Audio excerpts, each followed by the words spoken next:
Hi, this is David, and the subject that I was going to talk on today is our families and how, for the better or the worst, our families affect us. Now, I'm going to mix some personal things into it, but I also have an education in basically human services, social work, child development, family relationships, and teaching at the college level of humanities. So anyway, being that worthlessly said, I have had time to think about how families influence and create us as individuals. I was not a privileged child, but I always lived middle class. We always had basically the things I needed, but my mom worked and my dad worked to provide that. And mixed into this entire formula of human development, I was a Mormon. I remember being in primary. I remember being baptized. I remember Joseph Smith appearing to me in my room asking for money, or 14-year-olds if I knew any. Anyway, what I'm trying to say is, there's no guarantee that we're going to have good parents. There's nothing. I've always thought it's amazing that you have to have a license to cut somebody's hair, a beautician, and you also have to have a license to drive a cab. But you don't need a license to get married.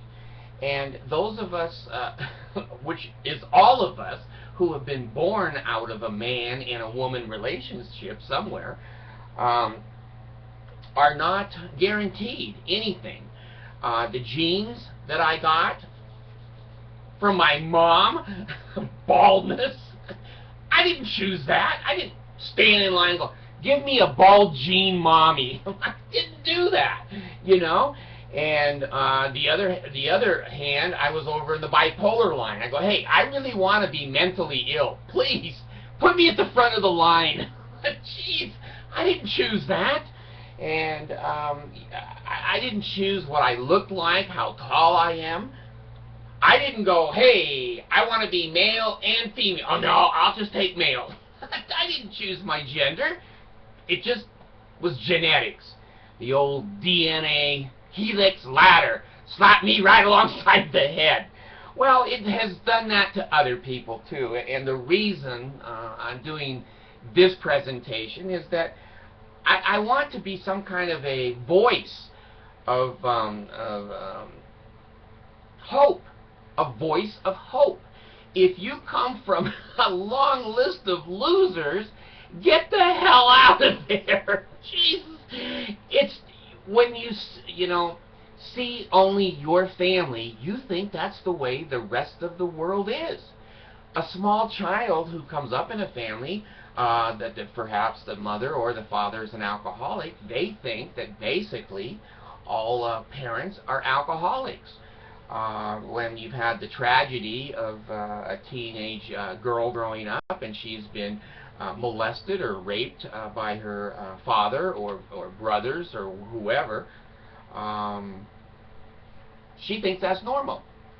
And she doesn't say much. And that's why child molesters just flourish, because when you molest a child, they don't know any better, and they usually don't say too much. So what I'm trying to get at, and I'm going to use some personal examples here, and if that's boring, turn me off. Turn me off. Go to Mormon.org. Mormon.org. Watch the fantasy movie. This one is real. So I grew up in a decent family, in a decent neighborhood with decent schools. I was taught not to be prejudiced. There wasn't really anything that I was taught.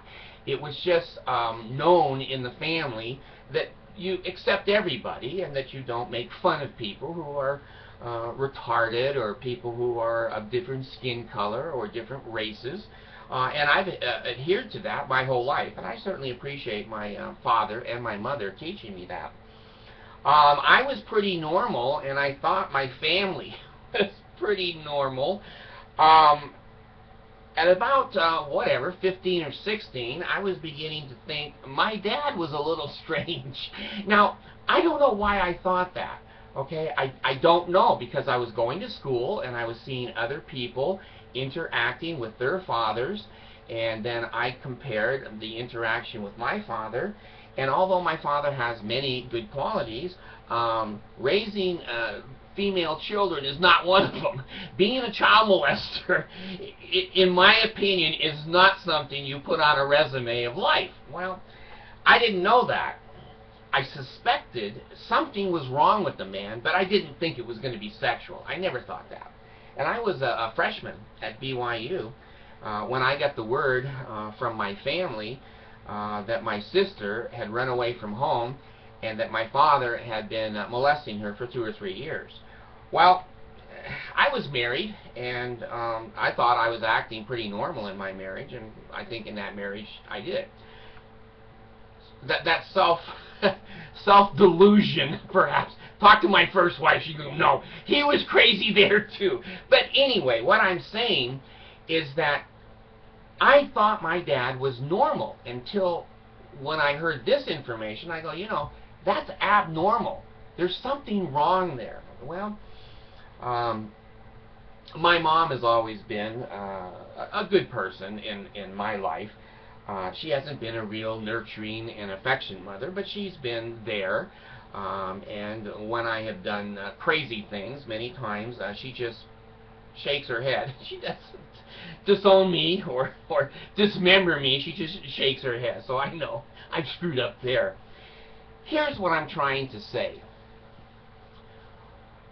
If your self-esteem and your self-image is coming from your family, which most of us it is, take a look at your family. Look at your family. I can't list the crazy people. I don't have enough fingers in my family. I just don't. I had to crawl out under a rock that my family put me under. I was an oldest child, and so we're usually a little bit more responsible, and they throw the babysitting on us and other kinds of things.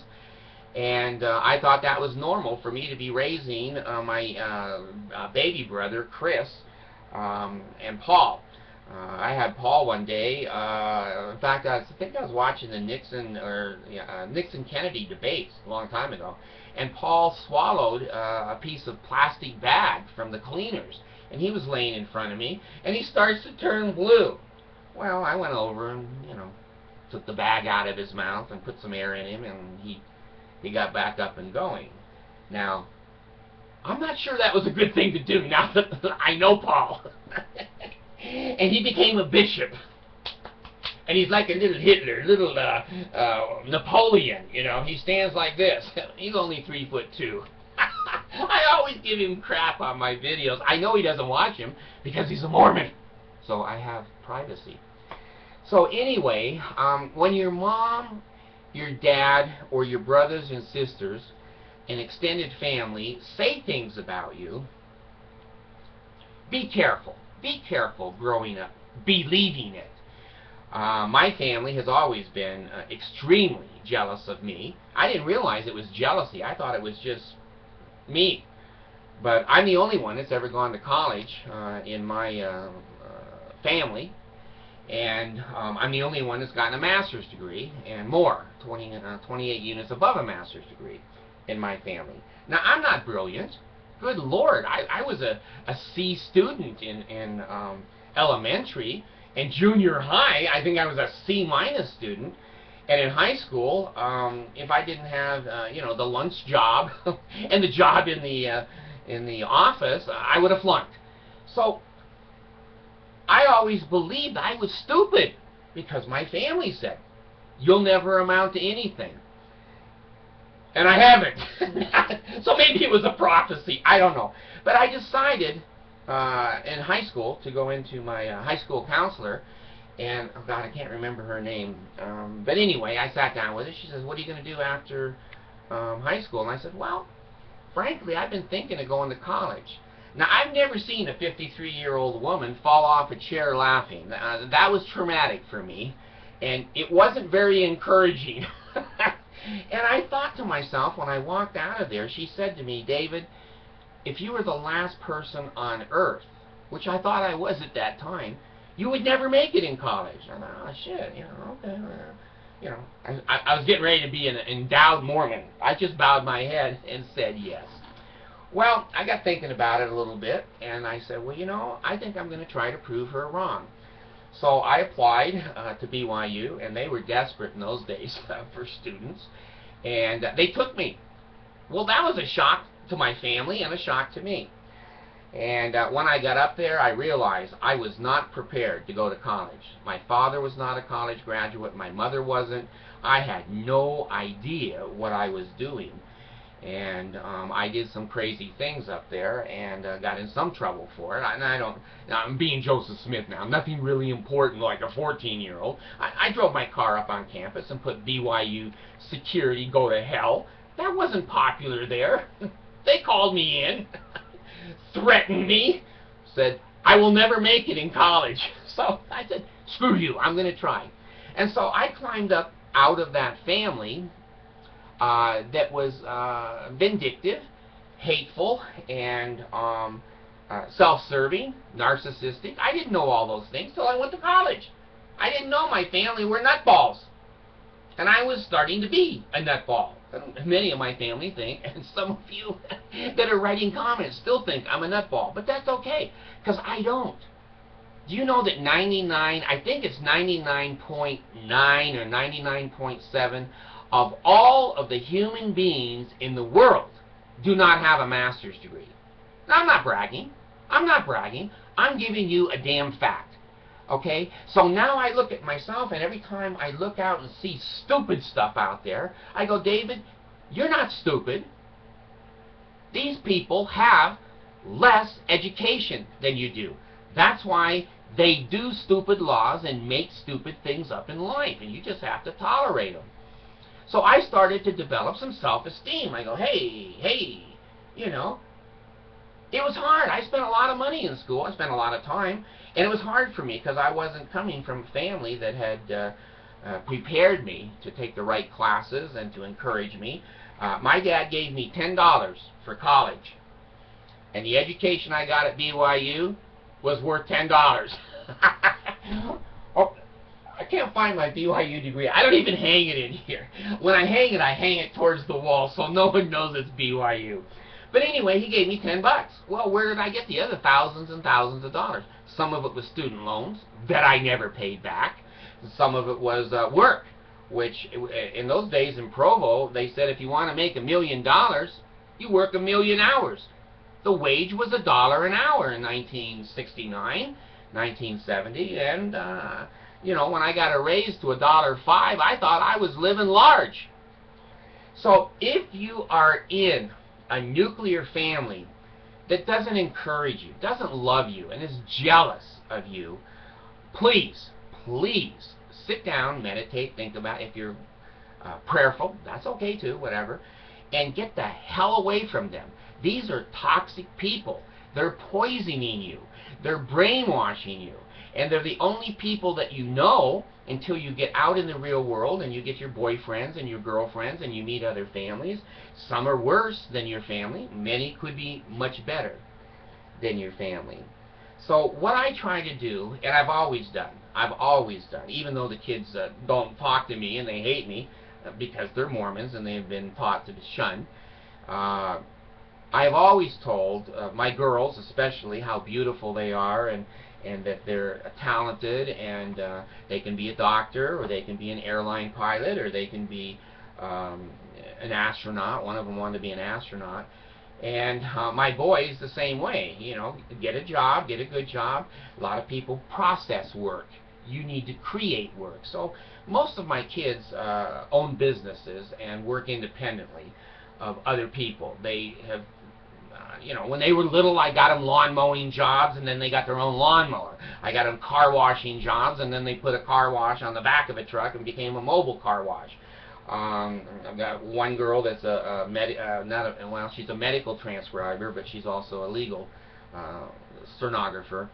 So my kids have done well. I have got one wonderful son who's a courier, and the best courier probably in the Salt Lake area, and he's just a wonderful kid. And And then I have another son who had a landscaping business. But anyway, be that as it may, parents and brothers and sisters need to support each other. They need to say more nice things about you than bad things about you. If they say you're crazy, you're ugly, you're fat, you're bald, you're stupid, you're bipolar, you're diabetic, and you need heart surgery, well, maybe you do. But that doesn't mean you're a bad person. And it doesn't mean that you can't go out and push all of these crap people to the back of you and march up, whether it's with education. I had a wonderful CEO leave me a note on the comments the other day that he didn't have a formal education, but everyone that he hires, he requires an education. So there's a lot of ways to climb away from your family. You don't need to go to college. You don't need to do the typical things in life. I think it was the Colonel with Kentucky Fried Chicken. He didn't even invent that company till he was 65. So I still got 5 months. I still got 5 months to find a multi-million-dollar company for myself. So anyway, stay away from toxic people, whether they're teachers, whether they're church people, and whether they're your family or your mate. If you've got a mate that is just hateful, mean, jealous, can't say anything good about you, God, get rid of them. I did. I did. And yeah, it hurts. Yeah, I lost a lot of money in cars and visitation and kids and whatever, but God, at least I have a little self-esteem about myself. And now that I have a wife, I've been married 6 years to Mercy, now I know how a woman should treat a man. Those Asian girls are as sweet as can be. Their entire cultures there teach them to be married and not to be divorced, and to be positive and to be supportive of their mate. And I try very hard to reciprocate. I've helped her get English classes. I taught her to drive. I got her her first job, which she's now been there 4 years. And I helped her buy the house and 2 cars. And so anyway, I think a mate and a husband and a father should be supportive. And people are not just cookie cut out of life. My oldest one, Abby, is 14 now, and I'm watching for Joseph Smith to come knocking at the door. Kick his ass. Anyway, she's wanted to be a heart surgeon. She's wanted to be an airline pilot. She wanted to be an astronomer. She wanted to be an astronaut. And now she wants to work for the FBI and be an investigator. Now, I've encouraged her in every one of those occupations, because if she gets one of them, she'll have enough money to take care of me when I'm really old. No, I'm just shitting you. I want her to feel safe, and I want her to feel positive about herself. She's had a lot of conversations with me about gender. She loves track. She loves basketball. She loves breakdancing. And a lot of girls don't. And she worries a little bit, you know, about her femininity and whatever. I don't. I say, hey, that's the way you're made. Enjoy track. And I bought her, you know, Nike shoes, and I can't catch her now. She runs, God, I can't even catch the kid. And same way with her friends. I've said to her, you choose your friends by the way that they treat you. And she has one little, Destiny is Caucasian, and then Jasmine is black, and Chai is from Malaysia, Chinese, and speaks Chinese, and then she has a Tonga little boy that she's fond of, and others. So she's very multi-racial, and I've made her that way. I've made her that way. I insist that she not see skin color, that she sees human beings. So, in short, this video says to me, get the hell away from toxic people. People who don't believe in you, kick them to the curb. People who make fun of you, kick them to the curb. People who are mean, vindictive, and vicious, kick them in the balls. Oh, I can't say that. This is YouTube. So anyway, the principle is, You can climb out of whatever circumstances you have been born into. And when you find out the mean and cruel people who are trying to make you feel down because they can't dance or they can't go to college or they can't, you shouldn't. You shouldn't. You shouldn't. Get the hell away from them.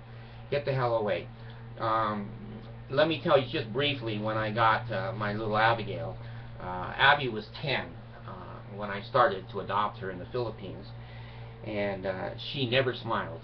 She never said a word. She just stood to the side with a nondescript, we call it, oh God, what do we call it? It's called affect. She had very flat affect. And I thought that maybe she was special ed, or that she had, been molested, or there were other kinds of reasons that children act like that. And she never had a chance. She lived away from her parents because they couldn't afford to take care of her, and she lived with her grandparents. And they had a dirt floor, mud floor with rocks, and a hole in the ground to go to the bathroom, no refrigerator. And she was very, very destined to have nothing, to be nothing, to do nothing. And my greatest purpose in adopting the kids were to give them opportunity. And so when I adopted Abigail, she wasn't safe in the Philippines anymore because the Muslims will, kidnap her, rape her, put her up for ransom because she has an American father, and they think I have money. They should have checked my credit. My FICO score is negative. So anyway, I had to put her in a private school with a couple of AK-47s out front with guards to keep her safe, where all the foreign children went to school. And when I tried to get her into school, they took her sister, my little one, Allison, because she's so tiny and could be trained. But when they got to Abigail and saw her grades and saw her prognosis, they said, no, we're not going to take Abigail. You'll have to put her in public school. Well, again, I'm kind of an advocate for my kids. I believe in helping them. I believe in being obnoxious until people finally say, geez, we don't want to deal with David. Give the kid whatever she wants. So I made a thing of it, and I finally went in and I said, I'll tell you what. You accept her and bring her in, and I'll guarantee that the child has the ability. I said, well, we don't think she does, and our testing doesn't show that. And I said, well, give it a try. Well, she went in there, and she became a very good student in there. She was a B student in the Philippines. Now that she's in the United States, this girl that never smiled, never danced, never did anything, but just stand against the wall and just exist in the mud. Not enough food, no dental, no medical, no nothing. Well, now she's 14, and she has learned English very, very well. She didn't speak any English when she came here. And she's now an A student in 7th grade. She got 1 B-. The rest were A's. And she was on the track team. Now, she wasn't, Bruce Jenner, which is too old for any of you to remember, but she wasn't a star in track. But she worked hard. Good Lord, the girl would run a mile or two every damn day. One day she ran 8 miles. Like I said, I can't catch her. Even in the car I'm driving, she runs away from me. I can't even stay up with her. So she's in track, and she took piano, and she started that in the Philippines, and she continues to play that today. Beautiful classic piano, and takes music off the internet, sheet music, and just begins to play it. And within 2 or 3 days, she has it.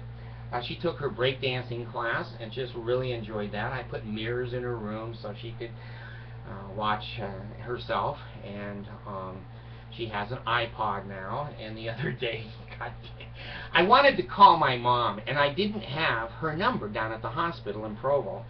And so I said to everyone in the family, like I idiotically do often, God, in the old days you just dialed 411 or you went to the damn phone book. And so I don't have a phone book anymore. I tore them all in half and threw them in the trash. But anyway, I was upset because I didn't have my mom's phone number down there.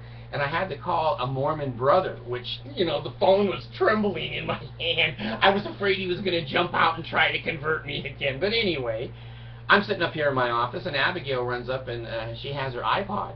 She goes, "Dad, here's the number." I go, "Holy shit, how did the kid know the number?" I said, "Well, Dad, you have a computer. You can get any number." I know that, but I forgot it. So she comes up and she gives that to me. Well, she also couldn't swim when I got her, and now I push my kids. I'm sorry, I push them because I want them to be successful. I want them to be independent. I want them to be able to choose their life and happiness. And so she was scared to death. The Filipinos don't swim. I don't know why. They may be related to the blacks. I don't know. A lot of black kids don't swim either. But anyway, I force my kids to swim because you know, I've saved one little girl that I had to give CPR to that drowned in the bottom of a pool, and she survived. Her father hates me for that now. But anyway, Tammy. Anyway, I made Abigail learn to swim, and she was terrorized, just terrorized of the water. And I was just over with her yesterday in the pool, and my God, the kid is the most beautiful diver. She dives into the water. She can swim most of the pool underwater, and she swims like 30 or 40 laps in the pool. She can dive to the bottom, pick things up off the bottom. She can cross-chest carry. If there's somebody that's you know, drowning, she can go down, pick them up, and grab them, bring them over to the side of the pool. She went rafting yesterday and you know, fell off the raft, I guess, a couple of times. Was able to swim over and get back on the raft. And my little one, Allison, the same way. They're both excellent swimmers. Well, here's a little girl that when she was 8, she had no choice. She was never going to swim. Abigail also, don't tell the police this. Now, this is confidential. Don't tell anyone. But I've let her drive the car a couple of times. Now, not on the road. My Filipino wife, I let on the road the first month she was here, and I was teaching her to drive, and she tried to make a 90-degree turn at 40 miles an hour and hit a truck. And my new black, beautiful Hyundai, we had to put the seatbelt on the motor between us because it was in the firewall. Anyway, my wife I should never have let her drive. Every policeman in town knew her, and they go, it's Mercy. She's just... One stopped me, he said to Mercy, she was behind the wheel, he says, "Do they drive in the middle of the road in the Philippines?" And she said, "Yes." I said, "We don't do that in the United States. Move over to the right." And so anyway, I've let Abigail drive a couple of times in parking lots and certain churches, which I won't mention, the ones that are real wealthy and have big parking lots and nobody is ever there. So I've let her do that, and she wants to do it, and she can't wait to drive, and she's always bugging me, you know, "Dad, can I, you know, drive, can I drive?" And suddenly now I taught her to work, W-O-R-K. Now this is something you don't teach Mormon kids. You teach Mormon kids to sit in seminary, preach the gospel, go on a mission, and come home and do a great Ponzi scheme. They'll get $250 million and 35 years in jail. That's the normal path for a Mormon kid. Well, my kid, she wanted to buy a new iPhone. Now, she paid for her own iPod. She had to work and save and babysitting, and she saved it, and she's had it now for a year and a half, and just loves it. And so now she wants to buy a smartphone, and they're like $150. This kid has washed cars. She has knocked on doors to do house cleaning and gotten one or two jobs house cleaning. She's done some construction for me. You know, she's put on baseboards. She's good at drywall. She cuts drywall excellently, and she's, you know, done some things around the house, and learning to work, and learning if she wants something, for God's sakes, don't steal it. Go work. And so we give her opportunity, and we've trained her and taught her. She was in a spelling bee here in school, 7th grade, and she won her school. 7th, 8th, and 9th graders, she outspelled with English as a second language all those kids. Well, she went into a big group of a whole bunch of kids that were the winners of their school, and I don't know, there might have been 150, 120 kids, and she placed 28th. And I was proud of her for even wanting to go there and doing it, and she's scared to death almost of everybody and everything, but she has friends now, and she has some self-esteem, and she definitely wants to go to the University of Utah, and she's going to end up doing that. And that is the way I think a parent should raise a child. Make them better than you. Make them better than you were. I don't make fun of her when she finds a phone number that I can't find. I don't go, you're being disrespectful, get the hell out of here. You know, I don't do that. Now, I do say things to my kids. You know, I'm kind of totally away from the spanking and the corporal punishment, the society, and my skill levels have come up, so, you know, I can threaten them with my mouth. And many times they will just walk away and go, screw you. They go to the room, watch TV, get on the internet, listen to their iPod, dance. They're really being punished in their room. So anyway, if you have toxic people, you are responsible to get away from them. You are responsible to do something in your life that you're happy with, that raises you above who you are. And don't believe people when they say that you're worthless, that you'll never amount to anything. I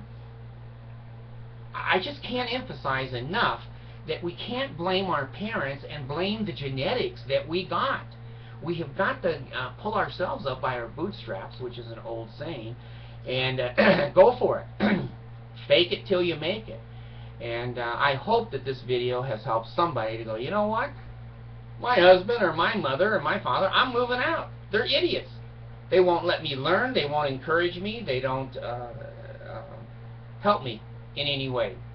Make your own minds up, but I have found it was very difficult to crawl up out of that hole. But I'm glad I did, and I'm glad that I can sit here and say something to you or other people to say, hey, climb out of that hole and get the hell away from toxic people.